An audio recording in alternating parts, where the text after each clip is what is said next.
एक बार की बात है, पहाड़ों और घने जंगलों से घिरा एक छोटा सा गांव में एक बच्चा रहता था जिसका नाम था आर्यन।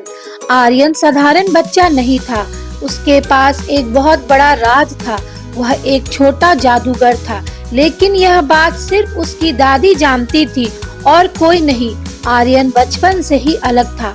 जब वह बहुत छोटा था तब कभी-कभी उसके खिलौने अपने आप हिलने लगते, पेंसिल अपने आप कॉपी पर चलने लगती और सूखे हुए पौधों की टहनियां पर नए नए हरे पत्ते निकल आते। पहले तो सबको लगता कि यह एक संयोग है, पर उसकी दादी समझ गई कि इस बच्चे के अंदर कोई खास ताकत छिपी है। एक रात जब आसमान में तारों की चादर बिछी हुई थी, दादी ने उसे अपने पास बिठाया और धीरे से बोला, आर्यन, तुम बाकी बच्चों जैसे नहीं हो, तुम्हारे भीतर जादू है, पर याद रखना, असली जादू दूसरों की मदद करने में होती है, दिखावा करने में नहीं। आर्यन ने उत्सुकता से पूछा, दादी, क्या मैं सच में जादूगर हूँ? दादी मुस्कुराई, हाँ, लेकिन छोटा जादूगर, और तुम्हारा पहला काम यह सीखना होगा कि कब जादू करना है और कब नहीं। अगर तुम अपनी ताकत का गलत इस्तेमाल करोगे तो जादू तुमसे रूठ भी सकता है। उस दिन ने आर्यन ने यह तय किया कि वह अपने जादू का इस्तेमाल सिर्फ अच्छी बातों के लिए करेगा। आर्यन का गांव बहुत सुंदर था, पर वहाँ एक बड़ी समस्या थी। कई सालों से बारिश बहुत कम हो रही थी, खेत सूख रहे थे, कुएं का पानी नीचे चला गया था और लोग परेशान रहते थे। गांव के बड़े बुजुर्ग रोज बैठकर सोचते, क्या करें, फसल सूख रही है, जानवरों के लिए चारा नहीं, बच्चों के लिए साफ पानी भी मुश्किल हो गया। एक दिन स्कूल से लौटते समय आर्यन ने देखा कि गांव के कुएं के पास बहुत भीड़ लगी है। वह दौड़कर गया तो देखा कि कुएं में पानी बिल्कुल तल पर रह गया है। लोग बारी बारी से छोटी सी बाल्टी से थोड़ा थोड़ा पानी निकाल रहे थे।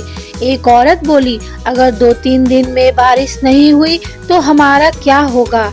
आर्यन के दिल को बहुत दुख हुआ। उसने सोचा, अगर मैं जादू कर सकता हूँ तो क्या मैं गांव की मदद नहीं कर सकता? लेकिन दादी ने कहा था कि बड़े जादू के लिए बड़ा दिल और बड़ी समझ चाहिए। पहला बड़ा फैसला। उस रात को आर्यन देर तक सो नहीं पाया। वह छत पर लेटा आसमान के तारों को देख रहा था। हवा हल्की हल्की चल रही थी। उसने मन ही मन कहा, हे भगवान, अगर आपने मुझे ये ताकत दी है तो मैं इसका सही इस्तेमाल करना चाहता हूँ। बस मुझे सही रास्ता दिखा दीजिए। तभी उसकी दादी छत पर आई। उन्होंने देखा कि आर्यन की आंखों में चिंता है। दादी ने पूछा, क्यों रे छोटे जादूगर, आज इतना चुप क्यों है? आर्यन ने सब कुछ दादी को बताया, कुएं का सूखना, लोगों की चिंता और उसने अपने दिल की बेचैनी। दादी ने गहरी सांस लेकर कहा, देखो बेटा, जादू सिर्फ हाथ हिलाने से नहीं होता, सबसे पहले जादू सोच में होती है।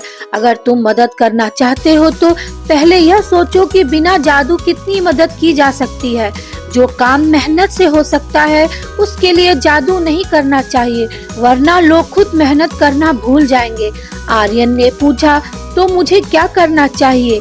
दादी बोली, पहले गांव वालों के साथ लेकर कुएं की सफाई करो, पानी रोकने के लिए छोटे छोटे बांध बनाओ, पेड़ लगाओ। जब इंसान अपना कर्तव्य निभाए तब जादू की थोड़ी मदद बहुत बड़ा चमत्कार बनती है।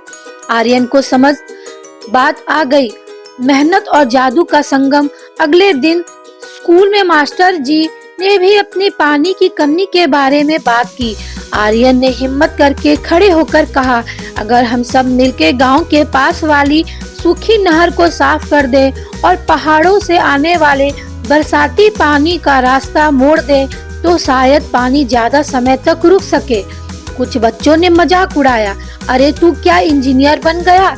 लेकिन मास्टर जी ने गंभीर होकर कहा, नहीं, आर्यन की बात ठीक है, अगर हम सब मिलके काम करें तो बहुत कुछ बदल सकता है। फिर क्या था, अगले कुछ दिनों में स्कूल के बच्चे, मास्टर और कई बड़े लोग मिलकर नहर की सफाई में लग गए। पत्थर हटाया गया, मिट्टी समतल की गई, झाड़ियां काटी गई। आर्यन ने सबके साथ काम करता रहा, लेकिन मन ही मन उसने तय कर लिया कि जब लोग अपनी पूरी कोशिश कर लेंगे तब वह थोड़ा जादू भी करेगा, ताकि उसकी मेहनत बेकार ना जाए। एक शाम जब नहर काफी साफ हो चुकी थी और गांव वाले थक कर घर लौट रहे थे, आर्यन थोड़ा पीछे रह गया। उसने खुद को पेड़ के पीछे छिपाकर धीरे से अपनी छोटी सी जादुई छड़ी निकाली। यह छड़ी दादी ने उसे पुराने संदूक से दी थी और कहा था कि इसे सिर्फ सही समय पर ही इस्तेमाल करना। आर्यन ने आंखें बंद की और मन ही मन गांव वालों के चेहरे याद किए और धीरे से बोला, हे प्रकृति माँ, ये लोग मेहनत कर चुके हैं, अब आप भी इन पर दया कीजिए। उसने छड़ी को आसमान की ओर उठाया और धीरे से घुमाया। कोई बड़ा चमत्कार धमाका नहीं हुआ, बस हल्की सी ठंडी हवा चली और आसमान में दूर कहीं काले बादल दिखाई देने लगे। बादल धीरे धीरे ठंडी बूंदे। अगले दिन दोपहर तक मौसम बदला बदला सा लगने लगा। हवा भी हल्की ठंडक आ गई। कुछ ही देर में दूर पहाड़ियों की तरफ से बादल घिरने लगे। गांव के लोग आसमान की ओर देखने लगे। लगता है बारिश होगी, किसी ने कहा। कई बार ऐसे ही बादल आकर चले जाते हैं, दूसरे ने जवाब दिया। आर्यन के दिल की धड़कन तेज हो गई। उसे डर भी लग रहा था कि अगर बारिश ना हुई तो क्या जादू ने उसका साथ नहीं दिया। लेकिन कुछ ही देर में ठंडी हवा चली और आसमान में पहली बूंद गिरी सीधे आर्यन के गाल पर। अपने हाथ से छुआ तो उसे सचमुच पानी की नमी महसूस हुई। धीरे धीरे फुहारे तेज बारिश में बदल गई। बच्चे खुशी से चिल्लाने लगे। बड़े बुजुर्ग आसमान की ओर देखते हुए भगवान को शुक्रिया करने लगे।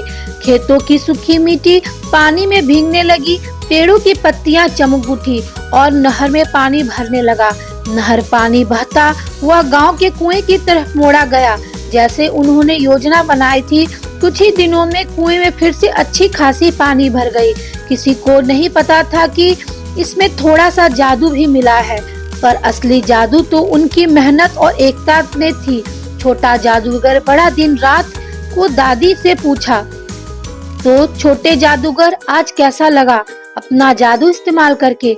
आर्यन ने मुस्कुराकर कहा, दादी, पहले मुझे लगा था जादू मतलब बस छड़ी घुमाना और सब कुछ बदल देना, लेकिन अब समझ आया कि अगर लोग खुद मेहनत ना करे तो जादू भी कुछ नहीं कर सकता। दादी ने प्यार से उसके सिर पर हाथ फेरा। यही असली जादू है, जब आदमी का दिल बदल जाए, सोच बदल जाए। आर्यन ने कहा, दादी, मैं चाहता हूँ कि गांव के लोग मुझे जादूगर नहीं, बस एक मददगार दोस्त समझे। मैं अपना राज किसी को नहीं बताना चाहता हूँ, पर उसकी मदद हमेशा करना चाहता हूँ, तभी जादू से और ज्यादातर अपनी मेहनत से। दादी ने कहा, बहुत अच्छा फैसला है। याद रखना, सबसे बड़ा जादू अच्छा इंसान बनाना है।